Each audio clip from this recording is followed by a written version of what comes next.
Hello students, welcome to Dakshina E-Classroom. So guys, how are you all? I hope you all are well, happy, healthy and enjoying. So let's start the third lecture of gravitation.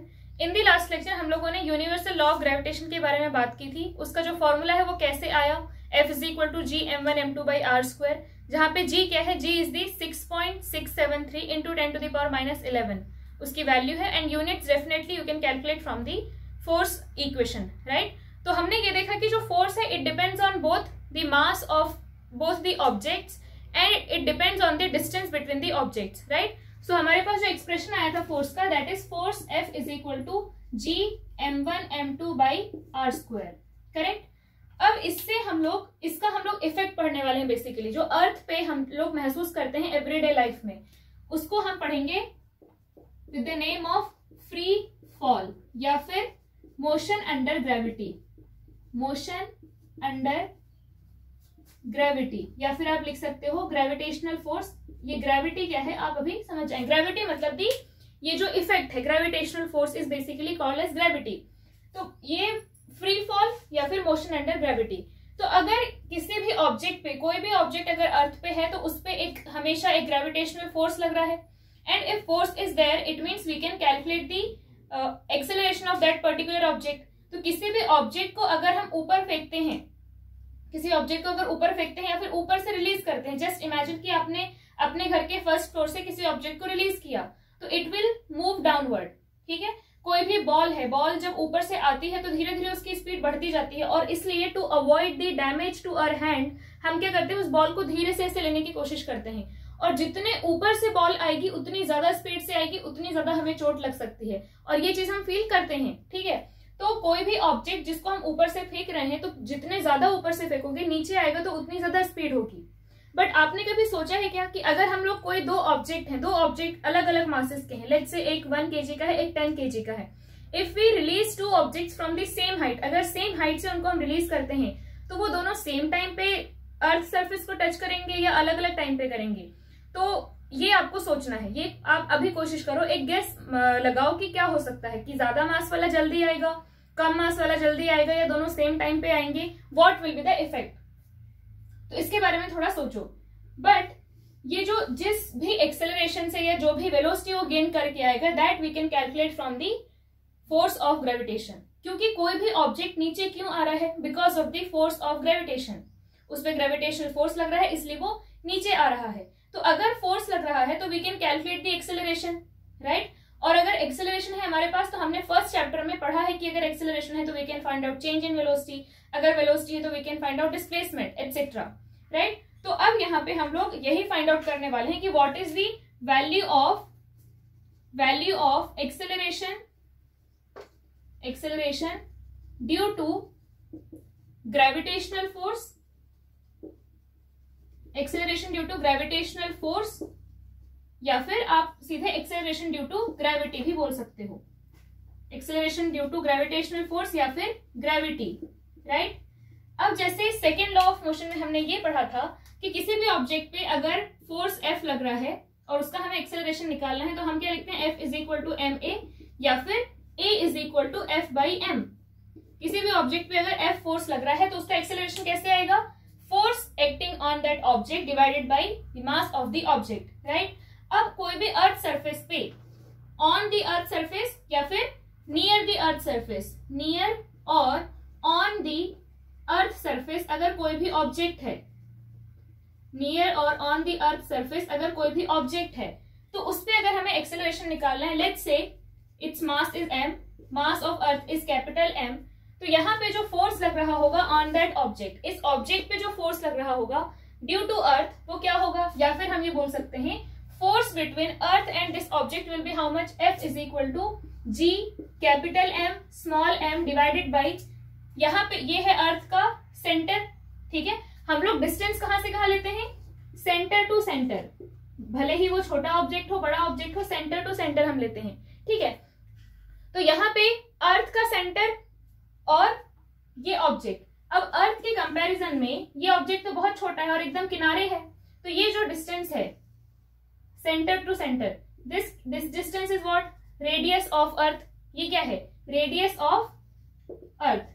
अब radius of अर्थ तो कितनी बड़ी है और उसमें आप इतना सा 1 मीटर जस्ट ऐड करोगे, जैसे ये हो गया अर्थ सरफेस और उसके ऊपर एक ऑब्जेक्ट रखा है, तो अर्थ के सेंटर से ये जो r डिस्टेंस है उसके कंपैरिजन में this distance is very very small, ठीक है। तो इस डिस्टेंस को भी हम क्या ले सकते हैं, कैपिटल R ही ले सकते हैं, मतलब इसको R ना लेकर के इस पूरे को भी R ले सकते हैं for the objects which are near the earth surface, ठीक है। चलो पहले उससे पहले हम क्या करते हैं, मान लो अभी अर्थ के नियर वाला केस मत लो, अर्थ और the force between earth and any object, earth and any object, उनके बीच में अगर डिस्टेंस है स्मॉल r, उनके बीच में अगर डिस्टेंस है स्मॉल r, मास है स्मॉल m, अर्थ का मास है कैपिटल M और डिस्टेंस है r, तो फोर्स क्या आ जाएगा Gm/r²। अब अगर नियर और ऑन दी अर्थ सरफेस है, नियर और ऑन दी अर्थ सरफेस, अगर ये केस लेते हैं तब क्या होगा, इन दैट केस इस डिस्टेंस को, ये टोटल डिस्टेंस d था, इस d को हम r ही लिख सकते हैं, क्योंकि अर्थ की रेडियस पता है कितनी होती है, अर्थ की रेडियस होती है 6400 किलोमीटर्स, इतनी होती है अर्थ की रेडियस। और अर्थ से हमारा डिस्टेंस क्या होता है, ज्यादा से पहले तो ये तो हो गया 1 मीटर के आसपास, 1 मीटर 2 मीटर, ज्यादा से 1 किलोमीटर नहीं तो 10 किलोमीटर, इसमें 10 ऐड करोगे, इसमें 10 ऐड करोगे तो कितना ही फर्क पड़ जाएगा, बहुत ज्यादा फर्क नहीं पड़ेगा। और अगर हम 1 मीटर 2 मीटर या 1 किलोमीटर या 2-3 किलोमीटर की भी बात करें तो भी उतना फर्क नहीं पड़ेगा। तो सिंपली इस डिस्टेंस को फॉर द ऑब्जेक्ट्स नियर और on the earth surface, the distance can be taken as radius of earth, the distance can be taken as radius of earth, that is capital R। तो in that case क्या होगा, force will be G capital M small m divided by r², where this is mass of earth, mass of object, radius of earth, right. अब जो second law of motion है उससे हम क्या लिखेंगे, किसी भी ऑब्जेक्ट के लिए, जब ये जनरल केस है, जब हमने नियर द सरफेस ऑफ अर्थ नहीं लिया है, तो जनरल केस जब है तो उस केस में हम क्या लिख सकते हैं कि ये तो हो गया मास ऑफ अर्थ, तो बेसिकली इतना फोर्स लग रहा है अर्थ पे भी और उस ऑब्जेक्ट पे भी, but we are interested in the acceleration of that particular object, not in the acceleration of earth. कि ये जो मास है, मान लो 2 kg 5 kg 10 kg, आपके पास इतने मास का कोई ऑब्जेक्ट है, तो हम उसके एक्सेलरेशन में इंटरेस्टेड हैं, अर्थ के एक्सेलरेशन में इंटरेस्टेड नहीं है। तो हम क्या देखेंगे कि ये फोर्स लग तो रहा है अर्थ पे भी और ऑब्जेक्ट पे भी, बट हम सिर्फ ऑब्जेक्ट का ले रहे हैं, तो this is the force on object, तो force is equal to mass of object into its acceleration, यही किया हमने, ठीक है। F is equal to ma, F इतना लग रहा है, इतना इज इक्वल टू ma, तो यहां से क्या आएगा, जो जनरल केस में एक्सेलरेशन है that will be equal to, यहाँ m से m कैंसिल हो गया, so a is capital G m by small capital G capital M by r²। तो किसी भी जनरल केस में, जनरल केस मतलब near the surface of earth, ऐसा कुछ नहीं ले रहे हैं हम, दूर भी हो सकता है, पास भी हो सकता है, कुछ भी हो सकता है, जो भी r डिस्टेंस है, तो अगर अर्थ और उस ऑब्जेक्ट के बीच में, अर्थ और उस ऑब्जेक्ट के बीच में डिस्टेंस अगर r है, ठीक है, ये है अर्थ and this is the object, इनके बीच में डिस्टेंस अगर कितना है, स्मॉल r है, तो इस ऑब्जेक्ट का एक्सेलरेशन क्या होगा, acceleration will be equal to Gm by r² and it will be towards earth. तो कोई भी ऑब्जेक्ट जो अर्थ से r डिस्टेंस पे है, अर्थ से r डिस्टेंस पे है, उस पे कितना, उसका एक्सेलरेशन कितना होगा, Gm by r²। Is it depending on the mass of that object, is it depending on the mass of that object, नहीं। यहाँ पे देखो एक्सेलरेशन में जिस ऑब्जेक्ट के एक्सेलरेशन की हम बात कर रहे हैं उसका मास है ही नहीं, किसका मास है, सिर्फ जो खींच रहा है ना, द अदर ऑब्जेक्ट, अर्थ और ये डिस्टेंस, इसका मतलब कोई भी किसी भी मास का ऑब्जेक्ट हो, acceleration is not depending on the mass of object. यहां आप लिख सकते हो कि acceleration is independent of mass of the object. इसका मतलब क्या हुआ कि कोई भी ऑब्जेक्ट लो, आप कोई भी object low, in every case किसी भी ऑब्जेक्ट को ले लो, एक्सेलरेशन क्या आएगा, Gm by r², m is the mass of अर्थ। जैसे यहाँ पे मान लो मैंने क्या लिया कि मास ऑफ अर्थ जो भी है m e से रिप्रेजेंट कर लेते हैं, तो F is equal to Gme into 10 kg divided by जो भी डिस्टेंस है उनके बीच r स्क्वायर। ठीक है, तो यहां से इसको हम क्या लिख सकते हैं 10 kg इंटू एक्सेलरेशन। तो यहां से 10 kg कैंसिल हो जाएगा, तो एक्सेलरेशन क्या आएगा gme/r²। अब आप कुछ भी मास ले लो, यहाँ पे 11 kg लो, 2 kg लो, 4 kg लो, this is going to get cancel. तो हमेशा acceleration will be equal to gme/r² या फिर gm/r², where this is gravitational constant, this is the mass of earth and this is the radius of earth, this is the distance between mass that object and the earth, right. अब अगर वही हमने क्या किया, we are doing this for near और on the surface of अर्थ, तब ये small r क्या बन जाएगा, this will become the radius of अर्थ। क्योंकि जो डिस्टेंस है किसी भी ऑब्जेक्ट का अर्थ के सरफेस के पास अगर कोई ऑब्जेक्ट है तो उसका जो डिस्टेंस है that will be almost equal to the radius of earth. ठीक है, तो इन दैट केस जो स्टैंडर्ड हमारे पास आएगा near the surface of earth वाले केस में वो कितना आ जाएगा, that will be force equals to gmm/R²। और उस केस में अगर हम एक्सेलरेशन निकालें, यहां पे स्पेशल केस क्या है, नियर और ऑन दी अर्थ सरफेस। ठीक है, जनरल केस हमने ऑलरेडी जनरल केस के बारे में हमने बात कर ली है। उस केस में क्या होगा, डिस्टेंस बढ़ाते जाओगे अर्थ से ऑब्जेक्ट का, तो ग्रेविटेशनल फोर्स कम होता जाएगा। ठीक है, बट तब जब आप इसको सिग्निफिकेंटली बढ़ाओगे, काफी ज्यादा बढ़ा लोगे, 10, 15, 20, 25, 30 या फिर 100 किलोमीटर तक का बढ़ा लोगे अर्थ सरफेस से डिस्टेंस, तब जाकर के इसमें फर्क पड़ेगा। अगर 1 मीटर 2 मीटर बस इतना ही बढ़ा रहे हैं, यहां से ऑब्जेक्ट उठाया यहां रख दिया, फिर और ऊपर रख दिया, फर्स्ट फ्लोर पे, सेकंड फ्लोर पे, थर्ड फ्लोर पे, फोर्थ फ्लोर पे रख लिया, तो भी जो डिस्टेंस है वो बहुत ज्यादा सिग्निफिकेंटली चेंज नहीं हो रहा है। इन दैट केस ऑल्सो आप इसको अभी भी आर ले सकते हो, क्योंकि 6400 किलोमीटर्स, उसमें आप 2-3 मीटर 100 मीटर ऐड कर दोगे तो क्या फर्क पड़ेगा, मीटर्स में ऐड करने से कुछ फर्क नहीं पड़ने वाला। इसका मतलब कि अर्थ की जो नियर बाई सरफेस है ना, एक टॉल बिल्डिंग को भी अगर हम ले लें, वहां तक भी हम अर्थ की जो अर्थ और ऑब्जेक्ट के बीच का डिस्टेंस है उसको अभी भी आर मान सकते हैं। ठीक है, तो इन दैट केस ये क्या हो गया, दिस विल बिकम फिक्स, क्योंकि not this will become fix, this part will become fix.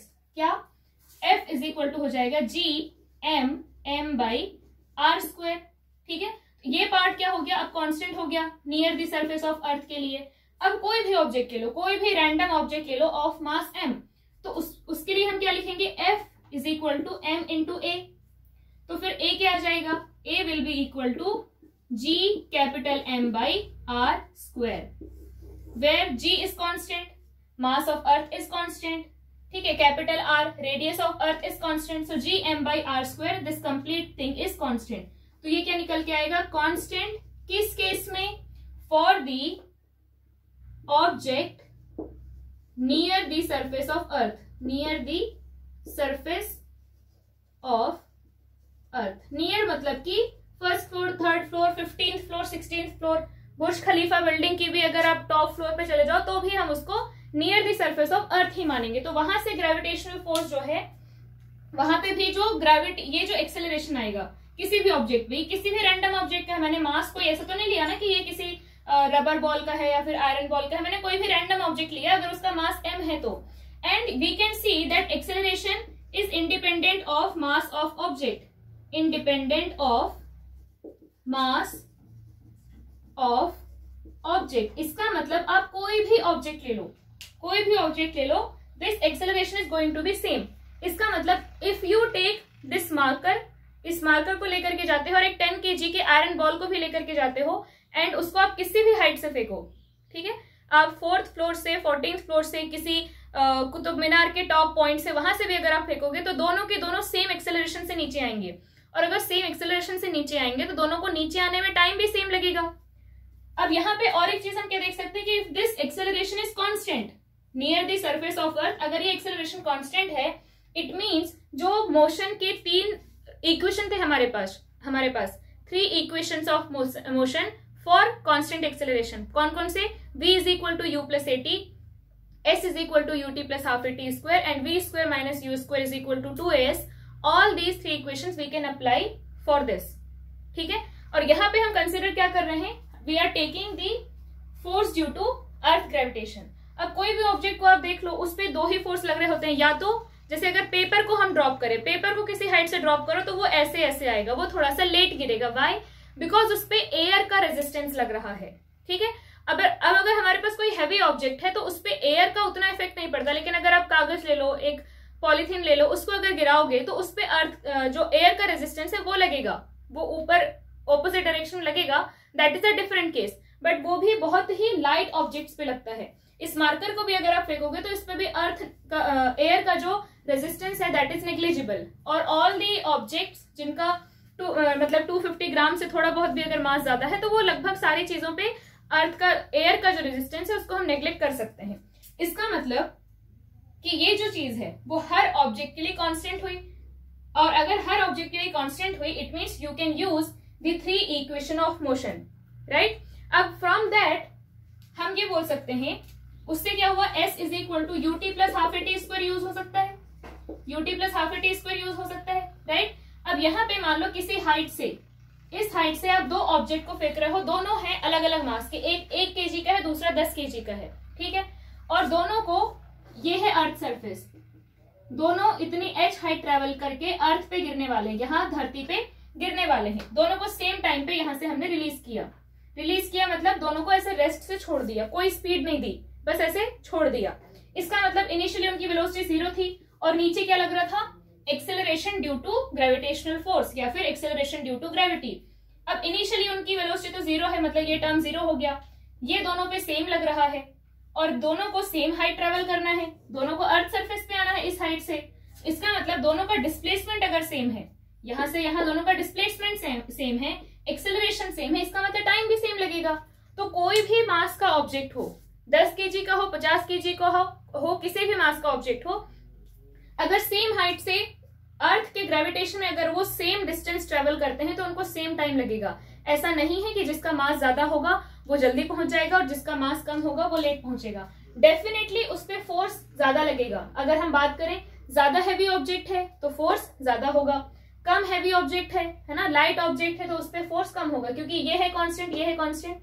इसमें बात करते हैं, ये है कांस्टेंट, ये है कांस्टेंट, ये है कांस्टेंट। अगर इसको बढ़ाओगे तो फोर्स बढ़ेगा, इसको घटाओगे तो फोर्स घटेगा। बट हम बात कर रहे हैं एक्सेलरेशन की, और एक्सेलरेशन में ये नहीं रहता, एक्सेलरेशन में ओनली gm/r² रहता है। इसका मतलब the acceleration is going to be constant. अब इसको रिप्रेजेंट करने के लिए एक नया हमने वेरिएबल यूज किया, नया अल्फाबेट g, स्मॉल g।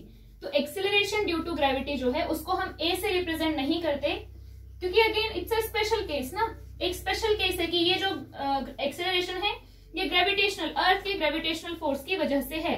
तो इसको हम रिप्रेजेंट करते हैं स्मॉल g से, और that is specially for the objects near the earth surface. ठीक है, तो हमारे पास इक्वेशन क्या आया था कि a is equal to gm/r², और इसको हम रिप्रेजेंट करते हैं स्मॉल g से।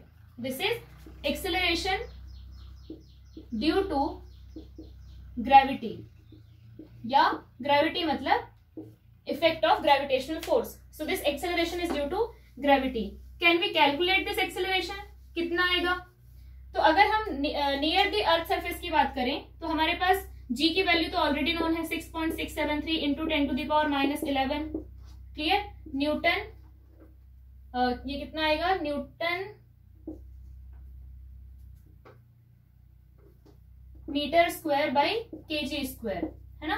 सो दिस इज दी g। इसके बाद mass of earth is 6 into 10⁻24 kg, and radius of earth is 6400 kilometre, या फिर आप लिख सकते हो 6.4 into 10⁻6 metres. Now put these values here and try to calculate the value of small g। Small g की value calculate करेंगे, because I am not going to calculate, I will just write the final value। तो तब तक आप calculation करने का try करो।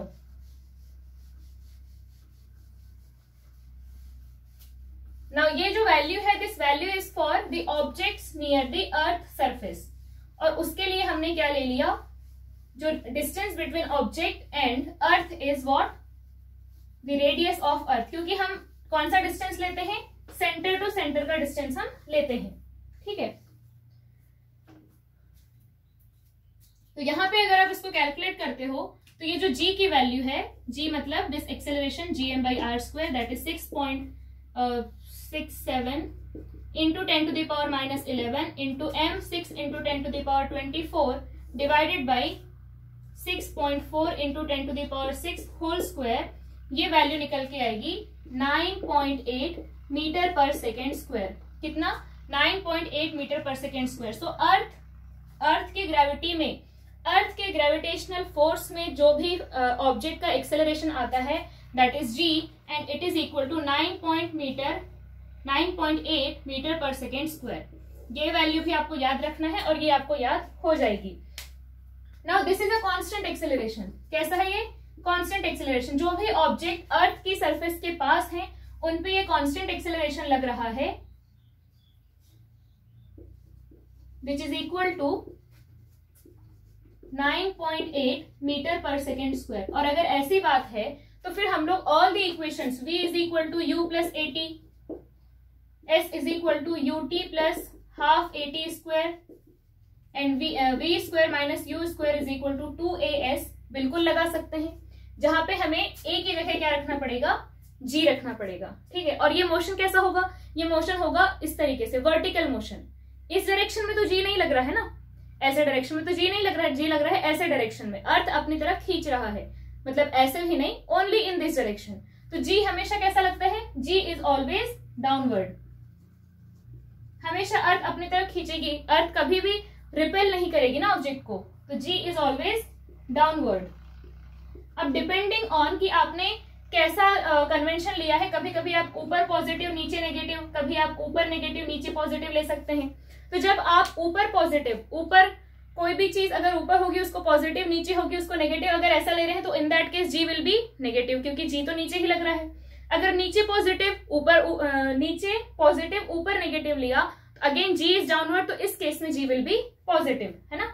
इस केस में क्या होगा? जी विल बी प्लस 9.8, इस केस में माइनस 9.8, राइट। तो डिपेंडिंग ऑन कि आपने क्या साइन कन्वेंशन लिया है, you can use these 3 equation, क्योंकि ये जो 3 इक्वेशन है these are valid for constant acceleration. जब हमारे पास एक्सेलरेशन कैसा हो? It is constant, right.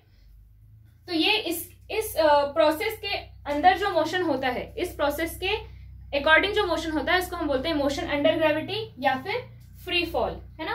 Free fall मतलब किसी भी ऑब्जेक्ट को ऊपर से रिलीज कर दिया, जस्ट रिलीज किया तो वो अर्थ के ग्रेविटेशन की वजह से, just due to earth gravitation it is going to move in downward direction. नीचे आएगा तो उसकी कुछ वेलोसिटी बढ़ जाएगी, राइट। सो इसको हम बोलते हैं, इस तरह के मोशन को हम बोलते हैं फ्री फॉल। जैसे हम अर्थ के ग्रेविटेशनल के इफेक्ट से जब बाहर चले जाते हैं, अर्थ के ग्रेविटेशन के इफेक्ट से जब हम बाहर चले जाते हैं, तो वहां पे अगर हम जंप करेंगे, जैसे यहाँ पे हम जंप करेंगे तो हम वापस नीचे आएंगे, वहां पे अगर हम जंप करेंगे तो हम जहां जंप करके पहुंचे वहीं रह जाएंगे, ठीक है। So there is nothing, no force to pull you back in your normal position, in back to your position। वहां पे ऐसा कोई फोर्स है नहीं, इसलिए वहां पे हम क्या करते हैं? हम लोग फ्लोट हो रहे होते हैं। लेकिन यहाँ पे क्या है? अगर जंप करके हम ऊपर चले भी गए तो इवेंचुअली हम नीचे ही आएंगे। किसी ऑब्जेक्ट को अगर ऊपर फेंक भी दिया तो वो नीचे ही आएगा, राइट। सो और कितने एक्सेलरेशन से आएगा? 9.8 metre per second square acceleration से आएगा। कुछ जगहों पे 9.8 है तो ऑलमोस्ट 10 के बराबर है। तो कैलकुलेशन को थोड़ा इजी करने के लिए वो आपको g is equal to 10 metre per second square भी लेने कहता है, but it will give you, they will give you in the question कि आपको 9.8 लेना है। अगर कुछ मेंशन नहीं किया है तो 9.8 लेना है, मेंशन किया है तो 10 लेना है। बाद में आप देखोगे कि डिपेंडिंग ऑन 11th में आप जब जाओगे तो आप देखोगे कि डिपेंडिंग ऑन कि आपको कैसे में इजी लग रहा है या कैसे में आंसर आ रहा है, वो हमेशा मेंशन नहीं करेगा। आप 10 लेकर के देखोगे आंसर नहीं आएगा तो 9.8 लेकर के करोगे तो आंसर आ जाएगा। तो अभी भी आप वो कर सकते हो, आप 10 लेकर के ट्राई कर सकते हो, आंसर नहीं आएगा तो 9.8 लेकर के कर सकते हो, right. So but value is 9.8। अब और एक इंपॉर्टेंट चीज क्या है? हम मान तो लेते हैं कि अर्थ जो है वो कंप्लीटली स्फेरिकल है, but this is not correct. ये जो पोल्स हैं, पोल्स के पास अर्थ कैसी है? थोड़ी सी यहाँ पे दबी हुई है, ठीक है, यहाँ पे थोड़ी सी दबी हुई है, ठीक है, इस तरीके से। It is not completely spherical. इसका मतलब अगर कोई ऑब्जेक्ट यहां रखा हुआ है, पोल्स पे अगर कोई ऑब्जेक्ट रखा हुआ है, तो ये तो प्रॉपर रेडियस हुआ, दिस इज द रेडियस। लेकिन ये जो डिस्टेंस है, this distance is less than radius. This distance d is less than radius, क्योंकि कंप्लीटली स्फेरिकल होता तो सरफेस का हर पॉइंट r डिस्टेंस पे होता, लेकिन पोल्स पे कैसी है, थोड़ी सी दबी हुई है। इसका मतलब पोल्स पे जो पॉइंट होंगे, पोल्स के पास जो पॉइंट्स होंगे वो किस डिस्टेंस पे होंगे, वो इस r से छोटे डिस्टेंस पे होंगे। तो अगर हम एक्सेलरेशन की बात करें, एक्सेलरेशन ड्यू टू ग्रेविटी, वो क्या है, gm/r²। तो यहाँ पे ये जो r है, ये r क्या हो गया, थोड़ा सा छोटा हो गया। यहाँ पे जो r की वैल्यू थोड़ी सी कैसी होगी, छोटी हो गई। अगर ये छोटी हो गई, it means this complete value has increased. So g on poles is greater than g on equator. Equator पे जो g की वैल्यू होती है, जब हम पोल्स पे जाते हैं तो पोल्स पे when we move towards pole from the equator of earth, जब इधर से हम पोल्स की तरफ जाते हैं तो g की वैल्यू कैसी होती है, डिक्रीज होती जाती है। g की वैल्यू थोड़ी, बहुत ज्यादा नहीं, but there is a bit decrement in the value of acceleration due to gravity towards poles. Why? Because this distance is smaller. पहले जो ऑब्जेक्ट था वो थोड़े से लार्जर डिस्टेंस पे रखा हुआ था। यहाँ पे जो ऑब्जेक्ट है, मैंने डायग्राम में तो वैसा दिखाई नहीं दे रहा है, बट जो डिस्टेंस है, ठीक है, इफ दीज आर पोल्स, तो यहाँ पे अर्थ थोड़ी सी इस तरीके से है, ठीक है। तो यहाँ पे ये डिस्टेंस तो कंप्लीटली r के बराबर है, लेकिन ये डिस्टेंस कैसा है, less than r। This distance is less than r। तो इसका मतलब ये जो डिस्टेंस है ये r से छोटा हो गया। सो g की वैल्यू क्या हो जाएगी, थोड़ी सी लार्जर हो जाएगी। So value of g on poles is greater than 9.8। तो ये कुछ ऑब्जर्वेशंस हैं, इससे रिलेटेड हम लोग कुछ क्वेश्चंस करेंगे on the acceleration due to gravity, या फिर फ्री फॉल, या फिर motion under gravity. And definitely you can apply all these 3 equations of motion considering a to be 9.8 and depending on कि आपने पॉजिटिव किधर लिया है, नेगेटिव किधर लिया है, यू कैन टेक प्लस 9.8 या माइनस 9.8, और अगर कहीं पे आप चाहो तो प्लस 10 या माइनस 10 लेकर के भी कर सकते हो। So this is about the motion under gravity and acceleration due to gravity which is 9.8।